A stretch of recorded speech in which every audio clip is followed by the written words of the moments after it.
So what is active listening? Active listening is the act of being 100% engaged when someone is speaking. This is taking in information from the speaker and then following up with feedback on what was said. This skill ensures you're able to engage and later on recall details without asking the client the same information again and again. So how does active listening help you resolve issues efficiently? In customer service, active listening makes clients feel that they're not only heard but also understood. Number one, it redirects your focus from what is happening in your head into the client's needs. There are two types of client needs that you need to be aware of. The first one is the explicit need. This is when the client tells you exactly what he or she wants to happen, so you don't have to guess. Next is the implied need. This is when the client does not really tell you what he or she wants to happen and is not sure, so they'll just tell you what the situation is and it's up to you to figure out what the best thing to do is. So it's kind of a long, winding explanation from the client. And if you are not actively listening, you will most likely miss out on what the client wants to happen and also what is the best thing to do for the client. Another way that active listening can help you resolve client issues efficiently is that it helps you understand what you really need to hear instead of what you only want to hear so that you can achieve the correct resolution. It also helps you respond appropriately so that you know what you need to say because you've listened carefully. Another thing is that you're able to ask relevant probing questions that will lead you to resolution immediately. And the client will feel heard and understood, and in turn will highly likely cooperate with you to find resolution. In the end, active listening helps build trust with a client and will also help you have a harmonious conversation wherein you and the client understand each other. Now that you have an understanding of how active listening can help you resolve client issues efficiently, let's quickly talk about the consequences of poor active listening skills. The first consequence of poor active listening: frustrated and irate clients, because they feel that they're not listened to, they're misunderstood, and they're not treated well. The second consequence is losing a potential or existing client because they feel that they are not treated well in the company. So they might just move to a competitor. Some severe consequences include clients leaving multiple negative reviews online, reporting the company to BBB, and clients telling their friends, their family, and other people how bad the customer service is in the company, which can then be incredibly damaging and will discourage other clients to try our services. And you wouldn't want that to happen. The good thing is active listening is a skill, so you can definitely learn it. Now let's talk about some tips on how to ensure you're actively listening and to improve your active listening skills as well. The first tip is to put a face to the person on the other line.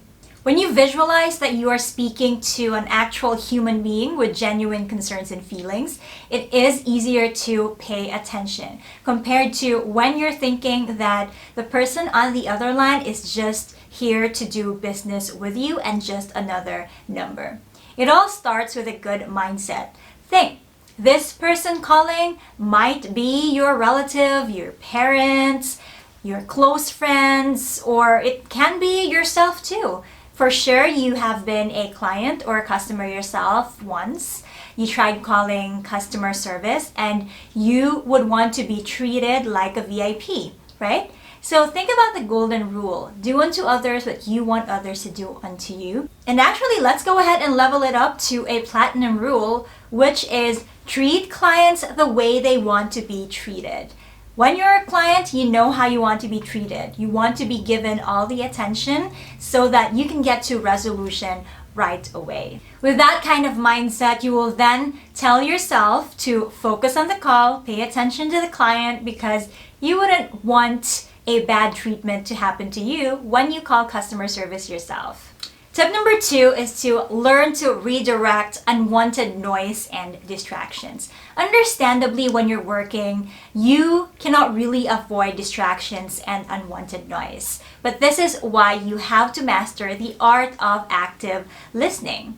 Because sometimes, even when you're distracted, you still need to get the work done. First, you learn to be aware of how your mind works so that you can catch yourself before distraction hits. Once you catch yourself distracted, redirect your thoughts to the task at hand so that you can regain your focus. One technique you can use to eliminate unwanted noise in your head is what I call the later list. This involves acknowledging your distraction and then setting it aside after. So you tell yourself, okay, I'm distracted right now. I acknowledge that I'm thinking of something else which should not be.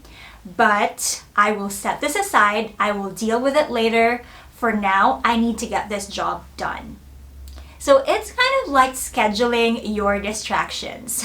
You cannot do it and deal with it now because you're working, but you'll schedule it for later once you get home and deal with it. Again, this is a skill that you need to learn intentionally so that you'll get better at it moving forward. The third tip is to eliminate preconceived notions. What are preconceived notions? Preconceived notions are early judgments you form in your head beforehand without adequate proof. Sometimes when you just want to get done with a call, or when you have taken calls for quite some time, you tend to form judgments in your head because you feel like you already know what the client would be saying. So the tendency is that you would not listen to the client anymore because you already have that judgment in your head. And that's really risky because every client calls for a different reason. They may have similar concerns, but each client needs to be handled differently, depending on what their mood is or depending on their disposition during the call. So don't jump to conclusions because this will just make you rush the call and not listen anymore. For example, if a client calls in upset or disappointed, you immediately form judgment in your head that it's going to be a long and difficult call because the client is upset or disappointed. So instead of listening actively to the concern of the client, you will then spend your time thinking of how you can end the call right away and not make the situation worse. So you're already thinking of your next steps instead of first acknowledging the concern and then after that move to resolution. Rushing to the resolution without listening actively first will make you offer a generic solution or offer solutions that are not best fit for the client. So after that call, there's a possibility that that client will call back for the same reason, and that is going to be a repeat call.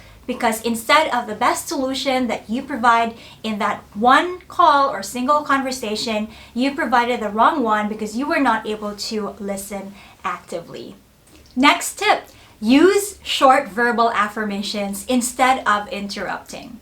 Sometimes it's really tempting to finish the sentences of the client because you think that you already know what to do, you already know what to say, you've already heard this before. But then again, that can lead to more mistakes, misunderstanding instead of issue resolution. So when the client is talking or venting out, the best practice really is to let them talk first and explain the situation first before you speak and give feedback. Give them the chance to explain themselves. Listen as much as you can. Don't even do anything in the first few seconds of the call. Just listen. You wouldn't want to miss any critical information because you're so excited to move to the next step. You know, sometimes some clients beat around the bush, go around in circles, and that's normal. That's really understandable, and we don't take it against them because different clients have different ways of explaining their situation, and some of them may just don't know exactly how to explain what happened. So in your case, what you can do is, if you notice that it's already an unnecessary repetition, meaning that you already understood the situation, it's clear to you, you will then use short, affirmative statements or phrases rather than interrupting mid-sentence. Using short verbal affirmations help you bring the floor back to you. be in control of the call without causing an obvious disruption in the flow of the conversation. So what are some examples of short verbal affirmations? Some examples start with, I understand. I see. Yes, that makes sense. I agree. And what we can do to help resolve this is...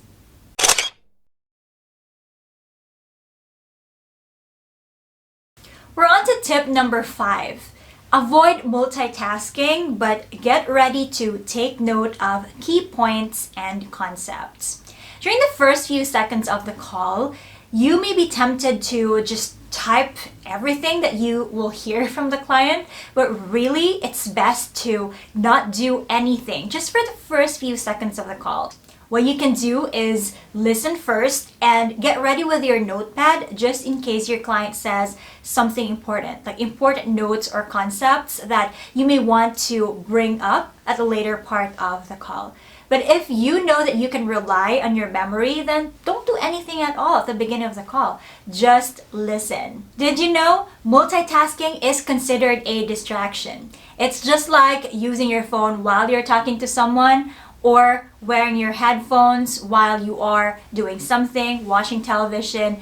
That kind of multitasking can be detrimental to your conversation with the client because, again, you might miss critical information that you will need at the later part of the call. So you might be asking, what are important key points? What am I referring to here? Important key points are details that are most likely relevant to completing your task or resolving the issue.